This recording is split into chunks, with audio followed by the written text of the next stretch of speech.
In the high-stakes world of Hollywood legal battles, few stories have captured the attention of fans and insiders quite like the ongoing conflict surrounding Blake Lively and her legal team. What began as a calculated pursuit of claims aimed at silencing online discussions quickly spiraled into a complicated narrative that left many wondering whether justice was really being served, or if the tables were about to turn on one of the most high-profile celebrities in the entertainment industry. At first, Blake Lively and her team appeared confident, determined to pursue every possible legal avenue to protect her image, her privacy, and what they claimed was undue harm caused by creators across digital platforms. Her team filed motions, letters were sent, and subpoenas followed. The approach was direct and forceful, and many believed that Blake and her legal counsel had enough momentum to make an example of those who had crossed what they believed was a legal line. But behind the scenes, things were not as secure as they seemed. While the public watched headlines unfold about Blake fighting for her reputation, there were cracks forming in the foundation of the legal strategy court.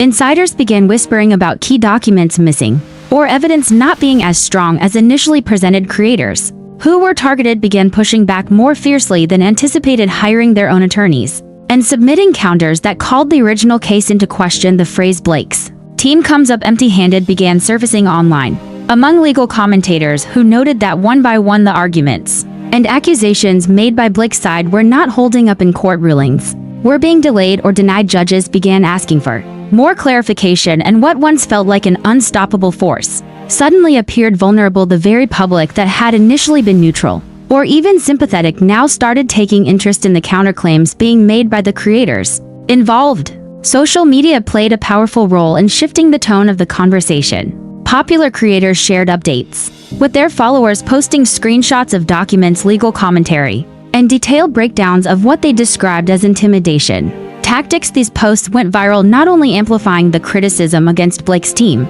but also rallying more voices to defend digital rights and freedom of expression. Among those voices were fellow creators, legal analysts, and even a few celebrities who called into question whether stars should use their wealth and access to silence independent commentators. Some legal scholars pointed out that Blake's case risked setting a precedent that could harm creative freedom in the long term. Others questioned the timing of the lawsuit, suggesting that they might have been intended to distract from other personal or professional issues.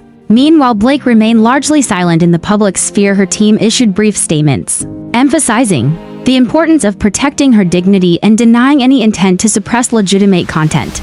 Yet silence did little to stop the growing narrative that Blake's legal strategy was beginning to backfire. What was once seen as a shield now looked increasingly like a spotlight, exposing vulnerabilities in how the case was being handled. Back in the courtroom, procedural motions began working against Blake's team.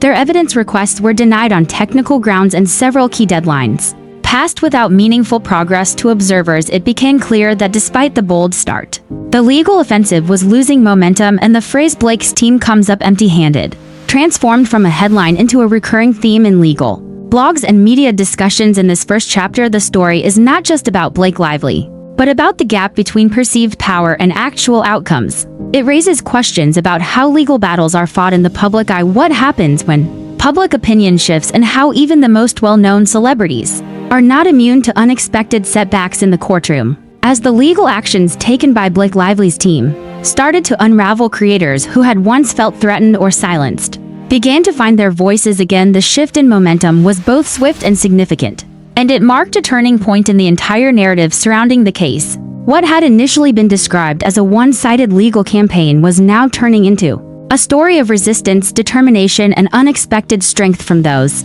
who had once been on the defensive. Content creators who were once hesitant to speak out began releasing detailed response videos. They shared their legal experiences and revealed how they had been served with notices, letters, and even direct warnings. Many of them claimed that the tactics used against them were aggressive and designed to scare them into silence.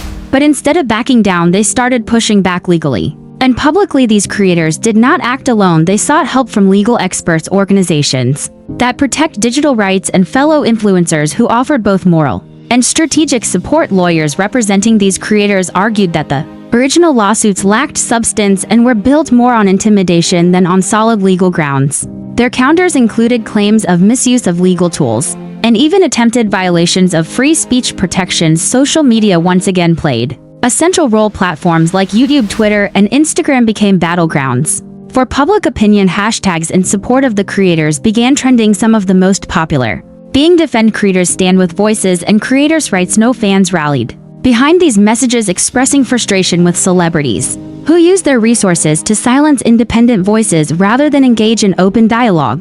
The backlash was no longer confined to fan forums or comment sections. Mainstream media outlets picked up the story and began asking tough questions. News anchors, legal analysts, and cultural critics discussed whether the entertainment industry had grown too comfortable with leveraging legal threats to protect public images. Some even called for changes in the laws to prevent what they viewed as the weaponization of legal systems by the powerful. As the story unfolded, new details emerged that suggested not all the evidence presented by Blake's team was as definitive as they had claimed. In fact, in one instance, a court document submitted by her attorneys was found to be incomplete and potentially misleading. This discovery sparked even more scrutiny, as critics asked whether the goal of the legal strategy was ever to win in court or simply to intimidate those who dared to speak. Despite the growing criticism, Blake Lively's public response remained minimal. Her representatives issued another short statement, emphasizing her right to privacy and her wish for respectful discourse online. However, this carefully worded message did little to shift the growing narrative that she and her team had overreached and were now facing the consequences. As the legal defense of the content creators gained traction, some courts began siding with them, denying motions from Blake's side and granting delays or dismissals based on insufficient evidence. Legal analysts watching these decisions began referring to them as small victories that collectively represented a major shift in how such cases might be handled in the future. These creators continued to produce content throughout the process, often providing their audiences with updates as they happened. Their transparency won them even more support from viewers, who appreciated their willingness to fight back against what they saw as unfair treatment.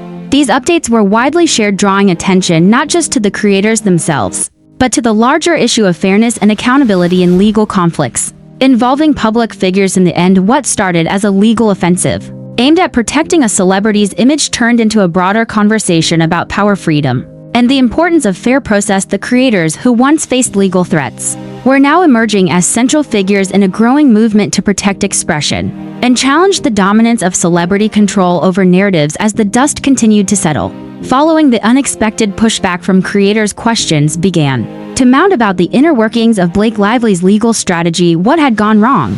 What led to a situation where a well-funded, high-profile team appeared to have misjudged the consequences of their actions? And more importantly, what was happening now behind closed doors? Insiders close to the matter began to leak details that painted a complex picture. According to multiple sources, Blake's legal team had not anticipated the level of organized resistance from the online community. They had assumed that most creators would back down once served with formal legal notices, but instead they found themselves facing a coordinated and passionate counter-movement. This miscalculation led to internal disputes within Blake's camp.